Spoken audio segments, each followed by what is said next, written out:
শিৱসাগৰ চহৰস্থিত দৈনিক বাতৰি কাকত আজিৰ সংবাদৰ কাৰ্যালয়ত অনুষ্ঠিত এক চমু উন্মোচনী অনুষ্ঠানত দিখৌমুখ উচ্চতৰ মাধ্যমিক বিদ্যালয়ৰ অধ্যক্ষা চম্পা দাস দুৱৰাৰ মাজুলীত এখন দলং হব শীৰ্ষক কবিতা পুথি উন্মোচন কৰে সদৌ অসম কবি সন্মিলনৰ প্ৰাক্তন সম্পাদক দিচাংমুখৰ এবাতি আপংখ্যাত বিশিষ্ট কবি গংগামোহন মিলিয়ে। সদৌ অসম কবি সন্মিলনৰ প্ৰাক্তন সভাপতি প্ৰেম গগৈৰ সভাপতিত্বত অনুষ্ঠিত উন্মোচনী অনুষ্ঠানত বিশিষ্ট চিকিৎসক পি চেতিয়া, অৱসৰপ্ৰাপ্ত শিক্ষাবিদ অমিৰঞ্জন পাংগিং, শিল্পী উত্তম বড়ি, জিলা সাংবাদিক সন্থাৰ ভাৰপ্ৰাপ্ত সভাপতি অনিল গুপ্তা, অভিজিৎ দুৱৰাকে ধৰি কেইবাগৰাকীও বিশিষ্ট ব্যক্তি উপস্থিত থাকে।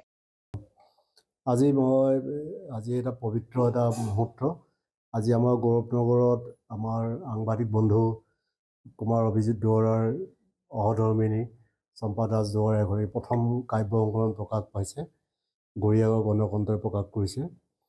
কিতাপখন নাম হ'ল মাজুলীত এখন দলং হ'ব। কিতাপখন এটা নামটোৱে কয় আমাক এখন মানে আশাবাদৰ এটা ছবি, এখন মাজুলীত দলং হ'ব।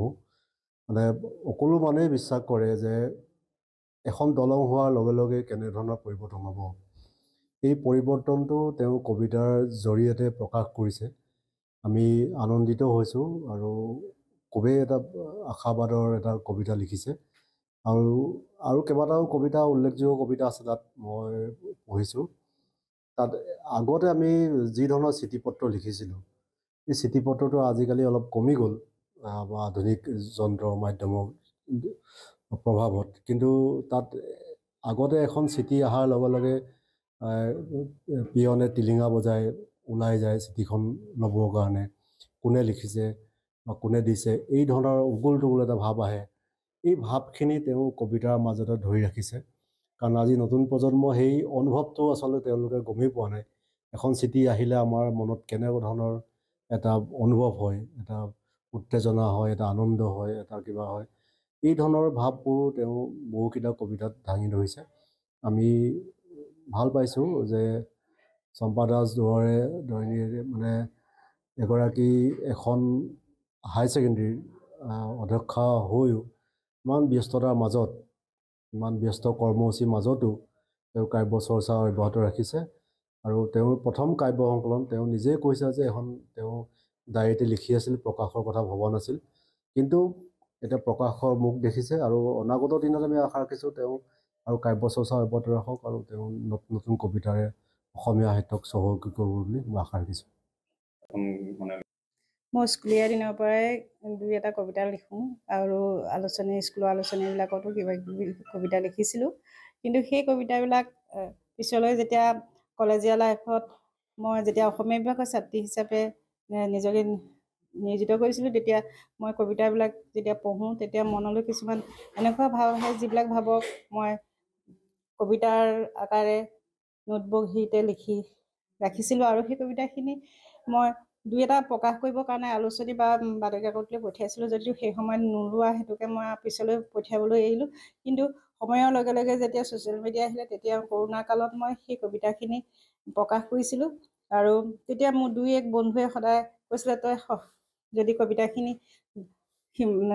আলোচনীত প্ৰকাশ কৰ বা তেনে কিতাপ আকাৰে উলিয়াই তেনেহ'লে অতি ভাল কথা হ'ব। গতিকে মই সেইখিনি অনুপ্ৰেৰণা লৈ আৰু পিছত কবিতাখিনি ছপা আকাৰত প্ৰকাশ কৰিবৰ কাৰণে মন মেলিছিলোঁ। কিন্তু টকা বা পইচা অসুবিধা হেতুকে সেইখিনি মই পিছত কৰিম বুলি ৰাখি থৈছিলোঁ। যদিও মোৰ হাজবেণ্ডে সেইখিনি সীমাবদ্ধ নাৰাখি তেওঁ ছপা আকাৰে প্ৰকাশ কৰিবৰ কাৰণে অতিকৈ হেঁচা প্ৰয়োগ কৰাত মই আজি মাজুলীত এখন দলং হ'ব নামৰ কবিতা পুথিখন ছপা আকাৰে প্ৰকাশ কৰিবলৈ সক্ষম হৈছোঁ। আৰু এই কবিতা পুথিখনৰ মূল বিষয়বস্তুটোৱে হৈছে যে মাজুলীবাসীৰ কাৰণে এখন দলঙৰ খুবেই প্ৰয়োজন। আৰু সেই দলংখন নিৰ্মাণ হ'লে হয়তো মোৰ দৰে বহু লোকে মাজুলীলৈ যোৱাৰ যিটো পথ, সেইটো হয়তো সুগম হ'ব। আৰু মোৰ নিজৰ আত্মীয় স্বজনৰ সৈতে হয়তো বাৰ্তালাপ বা তেওঁলোকৰ মুখামুখি হ'বলৈ, চকুৰে চাবলৈ তেওঁলোকক সুবিধা পাব। সেই আশা আগত ৰাখি মই কিতাপখনৰ নাম মাজুলীত এখন দলং হ'ব নামটো বাছনি কৰিলোঁ। আৰু মই খুবেই আশাবাদী, হয়তো মাজুলীত সেই দলংখন সম্পূৰ্ণ হৈ এদিন মোৰ দৰে বহুজনৰ সেই আশা পূৰণ কৰাত সহায় কৰিব। মই স্কুলীয়া দিনৰ পৰাই দুই এটা কবিতা লিখোঁ আৰু স্কুলৰ আলোচনীবিলাকতো কিবা কিবি কবিতা লিখিছিলোঁ। কিন্তু সেই কবিতাবিলাক পিছলৈ যেতিয়া কলেজীয়া লাইফত মই যেতিয়া অসমীয়া বিভাগৰ ছাত্ৰী হিচাপে নিজকে নিয়োজিত কৰিছিলোঁ, তেতিয়া মই কবিতাবিলাক যেতিয়া পঢ়োঁ তেতিয়া মনলৈ কিছুমান এনেকুৱা ভাৱ আহে যিবিলাক ভাৱক মই কবিতাৰ আকাৰে নোটবহীতে লিখি ৰাখিছিলোঁ। আৰু সেই কবিতাখিনি মই দুই এটা প্ৰকাশ কৰিবৰ কাৰণে আলোচনী বা বাতৰি কাকতলৈ পঠিয়াইছিলোঁ, যদিও সেই সময়ত নোলোৱা হেতুকে মই পিছলৈ পঠিয়াবলৈ এৰিলোঁ। কিন্তু সময়ৰ লগে লগে যেতিয়া ছ'চিয়েল মিডিয়া আহিলে, তেতিয়া কৰোণা কালত মই সেই কবিতাখিনি প্ৰকাশ কৰিছিলোঁ। আৰু তেতিয়া মোৰ দুই এক বন্ধুৱে সদায় কৈছিলে, তই যদি কবিতাখিনি আলোচনীত প্ৰকাশ কৰ বা তেনে কিতাপ আকাৰে উলিয়াই তেনেহ'লে অতি ভাল কথা হ'ব। গতিকে মই সেইখিনি অনুপ্ৰেৰণা লৈ আৰু পিছত কবিতাখিনি ছপা আকাৰত প্ৰকাশ কৰিবৰ কাৰণে মন মেলিছিলোঁ। কিন্তু টকা বা পইচা অসুবিধা হেতুকে সেইখিনি মই পিছত কৰিম বুলি ৰাখি থৈছিলোঁ, যদিও মোৰ হাজবেণ্ডে সেইখিনি সিমানতে সীমাবদ্ধ নাৰাখি তেওঁ ছপা আকাৰে প্ৰকাশ কৰিবৰ কাৰণে অতিকৈ হেঁচা প্ৰয়োগ কৰাত মই আজি মাজুলীত এখন দলং হ'ব নামৰ কবিতা পুথিখন ছপা আকাৰে প্ৰকাশ কৰিবলৈ সক্ষম হৈছোঁ। আৰু এই কবিতা পুথিখনৰ মূল বিষয়বস্তুটোৱে হৈছে যে মাজুলীবাসীৰ কাৰণে এখন দলঙৰ খুবেই প্ৰয়োজন। আৰু সেই দলংখন নিৰ্মাণ হ'লে হয়তো মোৰ দৰে বহু লোকে মাজুলীলৈ যোৱাৰ যিটো পথ, সেইটো হয়তো সুগম হ'ব। আৰু মোৰ নিজৰ আত্মীয় স্বজনৰ সৈতে হয়তো বাৰ্তালাপ বা তেওঁলোকৰ মুখামুখি হ'বলৈ, চকুৰে চাবলৈ তেওঁলোকক সুবিধা পাব। সেই আশা আগত ৰাখি মই কিতাপখনৰ নাম মাজুলীত এখন দলং হ'ব নামটো বাছনি কৰিলোঁ। আৰু মই খুবেই আশাবাদী, হয়তো মাজুলীত সেই দলংখন সম্পূৰ্ণ হৈ এদিন মোৰ দৰে বহুজনৰ সেই আশা পূৰণ কৰাত সহায় কৰিব। শিৱসাগৰৰ পৰা সৈয়দ মুস্তাকুৰ ৰহমানৰ ৰিপৰ্ট, অসম আদিত্য।